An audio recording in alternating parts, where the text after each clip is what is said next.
और एक और बड़ी खबर देहरादून से है, जहां पर उत्तराखंड रोडवेज को 20 लाख का घाटा। दिल्ली के आनंद विहार में हर दिन घाटा। आनंद विहार आईएसबीटी में जाती हैं 400 बसें। उत्तराखंड से रोजाना 400 बसें जाती हैं दिल्ली।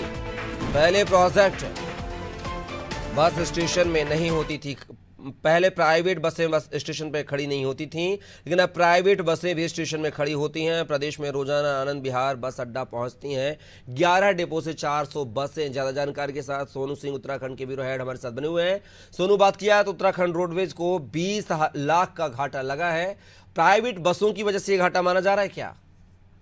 आप बिल्कुल आप सही कह रहे हैं कपिल, क्योंकि जो प्राइवेट बसों को बस स्टेशन पे बस स्टैंड पर खड़ा करने की पहले अनुमति नहीं थी, तो इसका जो लाभ था वो सरकारी और रोडवेज की बसों को मिलता था। क्योंकि जो आनंद विहार बस अड्डा है, आईएसबीटी है, वहां पर उत्तराखंड के अलग अलग जनपदों से प्रत्येक दिन जो उत्तराखंड के अलग अलग जनपदों के यानी 11 डिपो जो हैं, इन 11 डिपो से तकरीबन 400 के लगभग रूटीन की बसें जो हैं वो जाती हैं। और ऐसे में जब से नियमों में कुछ बदलाव किया गया है और जो निजी सेक्टर की बसें हैं उनको रोडवेज पर खड़ा करने की अनुमति दी गई है, तो कहीं ना कहीं जो उनके चालक और परिचालक हैं वो कम किराए का और जो है वो लालच देकर के सवारियों को आकर्षित करते हैं, और इसका जो नुकसान है वो रोडवेज को उठाना पड़ रहा है। और जो सवारियों की जो संख्या है वो भी कम हो रही। तो कहीं ना कहीं अब ये देखना होगा कि बड़ी जद्दोजहद के बाद जो विभाग के सीनियर अधिकारी हैं वो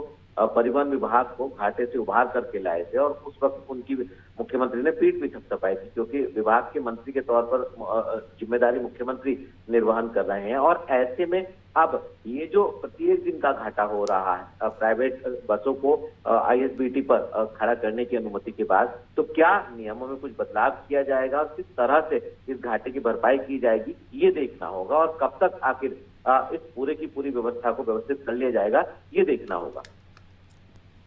चलिए सोनू, तमाम जानकारी को साझा करने के लिए शुक्रिया। अब देखना होगा कि घाटे से किस तरह से जो है उत्तराखंड परिवहन विभाग जो है उभर पाएगा, ये भी देखना दिलचस्प होगा, और कैसे इसके लिए स्ट्रेटजी बनाई जाएगी ये भी देखना दिलचस्प होगा। फिलहाल के लिए बहुत बहुत शुक्रिया तमाम जानकारी को साझा करने के लिए।